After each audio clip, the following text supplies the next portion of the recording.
Hi everyone, let's go for another game in this road to 2300. This time we play an opponent from Chile and we play my usual pet opening, the Pirk defense. And let's see what our opponent does. Okay, knight f3, we attack now the center, but we have this control. And okay, after this, I think I'm gonna play in like the Sicilian style, controlling d4. Okay, this queen is a bit strange here, so I think he's gonna play like a King's Indian attack, maybe, with g3, bishop g2. And I'm gonna play g6. Okay, normal, because I don't want to block so early my bishop. So I can play like this. In the Sicilian, usually also, if you have the option to control this square d4 as much as possible, is a good idea. And now I'm gonna go for this typical plan, this pawn push, a4. Okay, I think I'm gonna play. I can play a6 because this is not a problem. A5 now is controlled with the knight and the queen.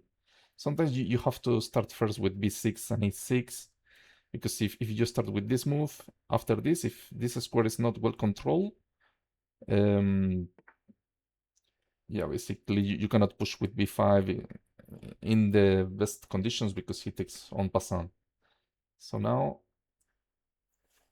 yeah, this move maybe with this move is trying maybe to push e5, and if I play e5, I'm gonna block this diagonal for my bishop, and yeah, it's interesting maybe.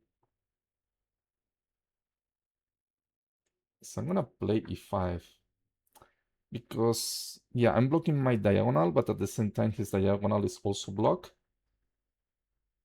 And if he wants to make progress, maybe he has to play f4. So it's gonna open my diagonal anyways.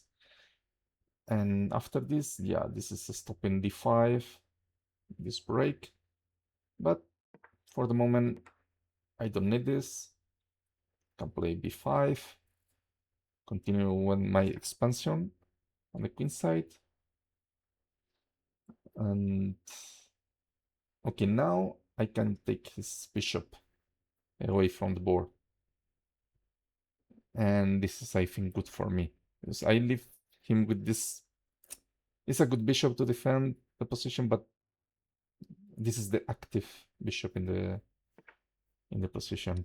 And after knight takes c3, I think he's not happy because he took a bit of time. I think he didn't expect it, maybe. And I don't want to give away this square after b4. That's the thing. I prefer, under other conditions, to move this pawn.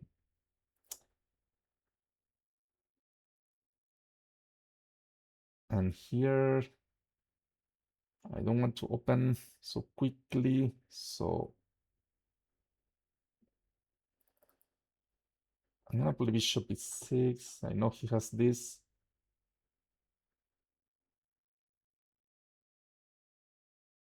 But I can move it and maybe he has a weird decision after.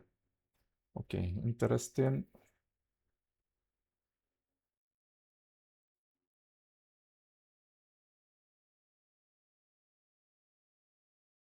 Can I play before? Now this square is more controlled. Okay. Now b3. I can defend this after rook a3. And this is also a weakness. I also at some point can enter here. So yeah, okay, both we have weaknesses, but at the same time, this knight is a bit weird. This bishop too. Okay, I can attack this pawn. Let's say 4 pawn. And I think I'm gonna do this. Why not? I can play queen a5. Okay, that's good. I can play knight a5. And after this, it will be a double attack on these both pawns. So I think, okay, my position is working with harmony. And now I do this double attack. I can take without any problems, I think. But yes, that's good. I win a pawn, and he doesn't have counterattack on the e-file. Sometimes when this type of pawns fall and you have this very advanced, this pawn don't have support, and you can suffer on the e-file, or if there is another piece like this, you can suffer. But in this case, I don't think. Now, what can I do? What can I do? I'm gonna simply go back with the knight. Now this knight did his job on a5, so I go back to better squares. Yeah, he's also doing the same. Very good choice. But first, I'm gonna play this. So if he takes, I trade queens, which is supposed to be good for me. But he loses the knight with this, no? He blundered. He blundered. But it's yeah. Sometimes when you have pressure, okay, in the position, these things can happen. Okay, the blunders usually happen to the grandmaster less, but in any level it happens. If you put, if the player feels pressure, yeah, the opponent is more prone to commit to do blunders. But in every level, it happens in different ways. Okay, like if you want that a GM make more blunders, you need to apply more pressure over more time, maybe, and the blunders are different. No, not like this, maybe. Yeah, when you go down on level, yeah, players can do mistakes more easily if you apply a bit of pressure. And here I play well, 93%, and that was a good game. Let's see. Yeah, c5 is good in this case. Knight c6. Yeah, taking the d4 square, the control of the d4 square. This is normal. Usually in these positions you want to push. And here, yeah, I was thinking if there is something better than e5. e5 is a good move, but maybe there's something more precise. h6. If he plays e5, I can play d5, knight d5. Yeah, this is a good move. So there was not problems for the moment with the e5 move. And after knight a3, for example, yeah, I can play e5. It's similar. It's very similar. It's very similar. Because yeah, I play e5 anyways. And the value of the position is even better after bishop e3.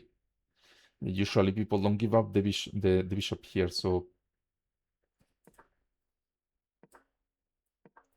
yeah. Okay, here knight g4, it was good. I take the bishop away from the board, and b4 was already good.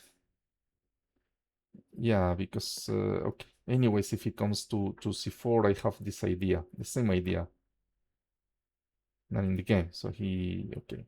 Yeah, he can go here with knight f d2. But yeah, he has to pay attention to the entrance of the rook, or maybe now I apply more pressure on the c4 square. And yeah, that would be good for me. Okay, I can play even h5, knight takes c4. Both moves are good. Let's say this is more direct. Knight takes c4. And now maybe I can take anyways. And this h5 move. Okay, the computer is screaming for this move.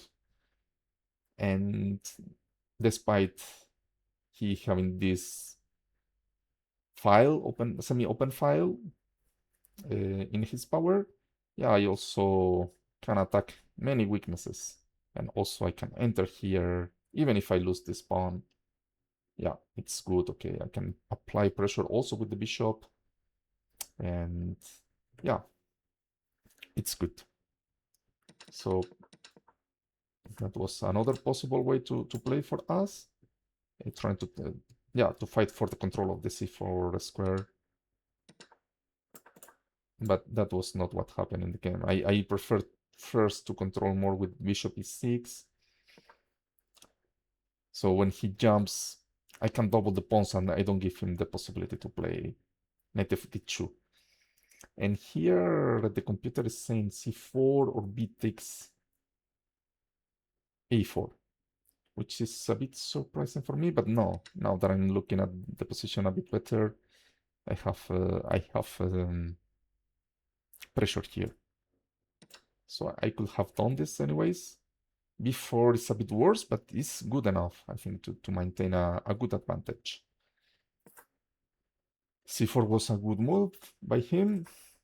And b3, I consider it to be like practical choice. Okay, despite what the computer says, I can apply a lot of pressure after with these moves. Rook b4, rook a3, and knight a5. And after knight d7, yeah, the pieces are working beautifully together. Okay, here, and yeah, this knight is defending here, while I can take with the rook. So I think it's a good choice. I think he could have done better, of course.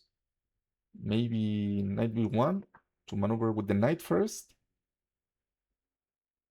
because he was entertained here in this situation, doing weird things, and he missed maybe the point. Okay, these two pawns, yeah, are like lateral in both sides of the board, and yeah, maybe he lost track of this pawn because of this, no? And he could have improved the knight and defend here first. So that's why he played rook a3 maybe. And after this, yeah, he lost tempos.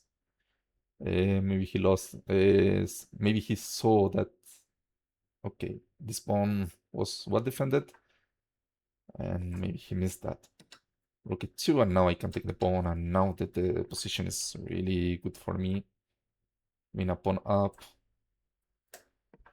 Here the computer is saying knight f5, which is surprising, but yeah, I guess if I take, I have to go back, and then he pushed my bishop. This bishop, even if he has some squares, the bishop on d7 is doing nothing. This bishop on h8 will do nothing anyways, and that's why he can allow himself to do that, to put pressure here, and yeah. But to do that in a blitz game is really tough. I'm happy that the queen a1 is a good move, and after, yeah, queen d2, basically he lost the game. So yeah, guys, I hope you like the game, and I see you in another video. Bye bye.